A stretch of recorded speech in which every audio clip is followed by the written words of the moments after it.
बोलो सावित्री देवी की जय हो। प्राचीन काल की बात है कि मध्य देश में एक जो है अश्वती नाम के जो है राजा थे। तो उनकी दीर्घ काल तक कोई संतान नहीं होने के कारण जो है राजा बहुत दुखी हो गए।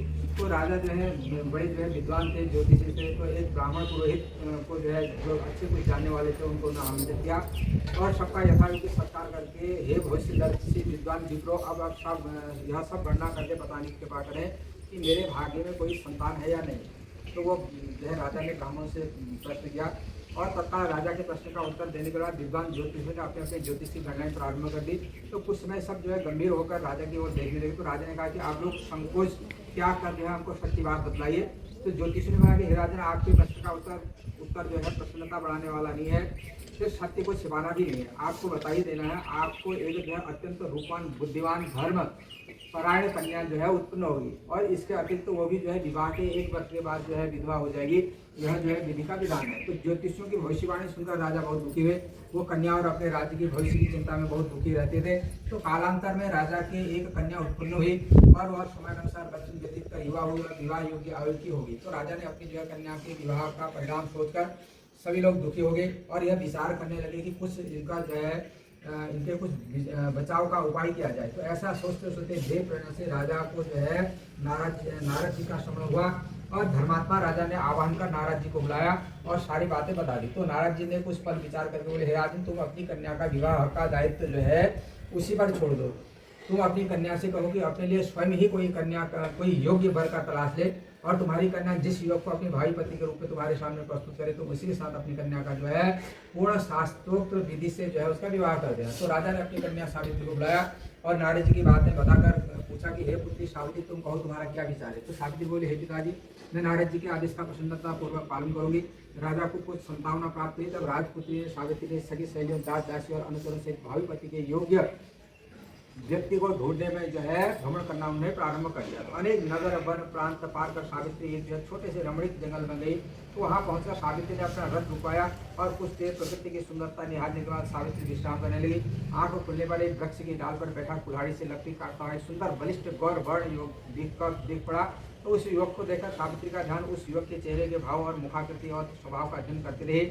युवक का मौन निरीक्षण करते हुए काफी समय व्यतीत करने के बाद सावित्री ने अपने अनुचरों द्वारा उस युवक को बुलवा भेजा और सावित्री द्वारा बुलाए जाने पर सत्यवान उसके पास आ गया। तो सावित्री द्वारा परिचय पूछे जाने पर सत्यवान ने कहा, हे राजकुमारी, मैं एक दरिद्रता प्रभावहीन कुलीन युवक हूँ। इसी जंगल में रहता हूँ। मेरे माता पिता भी रहते हैं, वो अंधे हैं। मैं जंगल की लकड़ी काट कर बाजार में बेचता हूँ और इसी से हम तीनों प्राणियों का जो है जीवन निर्वाह होता है। मेरा नाम सत्यवान है। आप कहिए, मैं आपकी जो है क्या सेवा कर सकता हूँ। तो सत्यवान नामक युवक की शालीनता, शिष्टता और स्पष्टवादी से सावित्री जो है बड़ी प्रभावित हुई।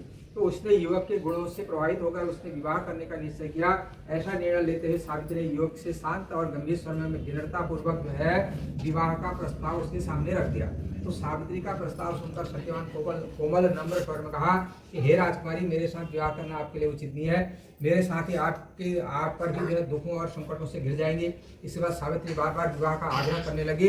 तो सत्यवान ने जो है उसको तरह तरह से समझाता रहा, लेकिन सावित्री हट करने पर सत्यवान से कहा, समीपी मेरी कुटिया है, वहाँ मेरे माता पिता हैं, आप उनके पास चलें। अच्छा हो यह बात उनके सामने हो जाए। तो सत्यवान के प्रस्ताव से उत्साहित होकर सावित्री उनकी कुटिया में गई। वहाँ सत्यवान के अंधे माता पिता भी सावित्री को हर तरह से समझाया, पर सावित्री ने अपनी ओर उन्हें तरह तरह से आश्वासन देकर विवाह की स्वीकृति प्राप्त करने में सफलता प्राप्त कर ली। सत्यवान ने भी विवाह के लिए स्वीकृति दे दी। सत्यवान की कुटिया से लौटकर सावित्री अपने पिता के पास पहुंची, संपूर्ण वृत्तांत बता दिया। सावित्री अपने पिता से वार्तालाप कर ही रही थी, उसमें नारद जी वहां पहुंचे। तो वो बोले, तुमने अपना पति किसे चुना है। तो इस पर सावित्री ने पुनः सारी बातें जो है नारद जी के सामने दोहरा दी। तो नारद जी बोले, सत्यवान एक गुणवान, भगवान, सदाचारी और सज्जन युवक है, परंतु विवाह के 1 वर्ष बाद इसकी मृत्यु हो जाएगी। इसलिए हे सावित्री, तुम अपने लिए पुनः किसी अन्य व्यक्ति को चुनो। सत्यवान अल्पायु है। तो नारद जी की बात सुनकर सावित्री बोली, हे नारद जी, दैव भय से मैं धर्म युक्त नहीं हो सकती हूँ। हिंदू नारी जीवन में एक बार अपने पति का चुनाव करती है। मैं सत्यवान को अपने पति चुन चुकी हूँ, अब वचन भंग का पात्र नहीं करूंगी। नारद जी ने और सावित्री ने पिता से उससे तरह तरह से समझाया, पर सावित्री सत्यवान से जो है विवाह करने पर दृढ़ रही। तो नारद जी ने कहा कि तुम्हारा कल्याण हो, जीवन तुम्हारा जो है सुखी हो, ऐसा आशीर्वाद नारद जी ने दे दिया। तो सावित्री की इच्छा अनुसार उसके माता पिता ने जो उसका विवाह सत्यवान के साथ कर दिया। सावित्री को ज्ञात था कि 1 वर्ष के बाद जो उसके पति की मृत्यु हो जाएगी।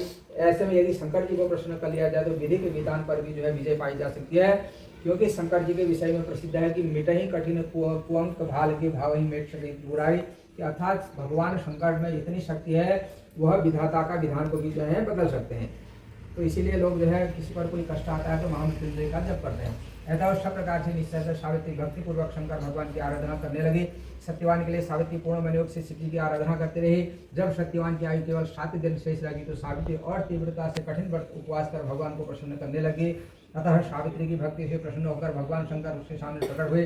बोले, मैं तुम्हारी भक्ति से प्रसन्न हूं, मुझे वांछित वर मांगो। तो सावित्री बोले, भगवान मेरे पति की जो है आयु के 2 ही दिन शेष से कृपया उनकी जीवन की रक्षा की युक्ति बताएं। तो भगवान शंकर बोले, कल जो है ज्येष्ठ की अमावस्या के दिन भक्ति पूर्वक वट वृक्ष की पूजा करने से तुम्हारी जो है मनोकामना पूर्ण होगी। तो सावित्री ने जो है वट वृक्ष की भक्ति पूर्वक पूजा की और रात्रि जागरण किया। दूसरे दिन प्रातःकाल जब सत्यवान जंगल में लकड़ी काटने जाने लगा तो सावित्री भी उसके साथ करने के हट करने लगी। इस प्रकार सास ससुर को राजी कर सावित्री ने पति को भी मना लिया और उसके साथ जंगल में स्वयं चली गई। तो लकड़ी काटने के लिए सत्यवान एक वृक्ष पर चला। एक डाल को काटने के लिए कुल्हाड़ी चलाते ही सत्यवान के सिर में दर्द करने लगा। वह वृक्ष के नीचे उतर आया और सावित्री बोला, मेरे सिर में पीड़ा हो रही है, मैं आराम करना चाहता हूँ। तो पतिव्रता धर्मपरायण सावित्री चिंतित होने लगी। सत्यवान कुछ ही देर में मूर्छित होकर अचेत हो गया। तभी सावित्री ने अपने समुद्र एक दिव्य पुरुष को देखा। उस दिव्य पुरुष को देखकर सावित्री ने पूछा, आप कौन है? उसने उत्तर दिया, मैं यमराज हूँ और तुम्हारे पति की आयु समाप्त हो चुकी है, मैं उसके प्राण लेने आया हूँ। अपनी बात समाप्त कर यमराज ने सावित्री गोद में अचेत पड़े सत्यवान को प्राण देकर प्रस्थान किया। सावित्री भी यमराज के पीछे पीछे चल पड़ी। यमराज ने सावित्री को अपने पीछे आने से बार बार मना किया पर सावित्री नहीं मानी। जब यह यमराज के पीछे चलते ही बहुत दूर आ गई तो उसने अपने पीछा छुड़ाने का विचार किया। तो यमराज बोले, अपने पति को प्राण दान के अतिरिक्त कोई अन्य जो है 3 वर मांग लो और लौट जाओ। तो इस पर सावित्री ने कहा कि हे धर्मराज, मेरे अंधे सास ससुर जो है फिर से नेत्रवान हो जाए। धर्मराज ने जो है एवं वस्तु कह दिया। तो सावित्री अपने सास ससुर का खोया राज्य लौटाने की प्रार्थना की। धर्मराज ने उसे भी स्वीकार किया। अंत में सावित्री ने तीसरा वर मांगा कि मैं जो है पुत्रवती हो जाऊं। तो धर्मराज ने जो है तीसरा वर भी स्वीकार कर लिया। तो वरदान लेकर धर्मराज सिद्धार्थ से आगे बढ़े। कुछ दूर जाने के बाद धर्मराज ने पीछे मुड़कर देखा तो सावित्री अभी भी उनके पीछे पीछे चली आ रही। तो इस पर क्रोधित होकर धर्मराज बोले, मैंने तुम्हारे 3 वर स्वीकार कर लिए हैं, फिर तुम मेरे पीछे पीछे क्यों आ रही हो? तो सावित्री बोली, भगवान आपने मुझे जो है पुत्रवती होने का वर दिया है, फिर भी आप मेरे पति के प्राण लेकर जा रहे हैं, तो पति के बिना कैसे पुत्रवती बनोगी? तो सावित्री का तर्क सुनकर वो अपने वरदान देने की गलती का अनुभव कर धर्मराज बौखला गए। पुराज संयत होकर बोले, सावित्री बड़ी चतुरता से तूने मुझे जो है धर्म संकट में डाला है, जाओ वरदान असत्य नहीं होगा, अपने पति के पास जाओ, तुम्हारे पहुंचते ही सत्यवान वहां जो है जीवित हो उठेगा। तो सावित्री अपने पति के पास लौट कर आई तो जीवित हो उठी। दोनों ने प्रसन्न होकर घर आए। कुछ ही समय में यमराज के दोनों वरदान भी पूरे हो गए। सावित्री के सास ससुर को दिखाई देने लगा, उनका राज्य भी वापस मिल गया। यह सब जो है बड़ा शायद अमावस्या के व्रत का प्रभाव था। इस व्रत को सर्वप्रथम सावित्री ने मनाया, अतः इस व्रत का दूसरा नाम जो है वट सावित्री व्रतम भी हुआ।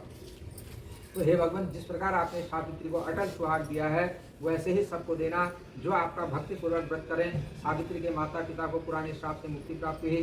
सावित्री के पिता अशुपति को भी 100 पुत्र प्राप्त हुए और सावित्री सत्यवान ने भी जो है 100 पुत्र प्राप्त करके दीर्घ आयु तक जो है राज्य होगा और अंत में वैकुंठ सिधारे।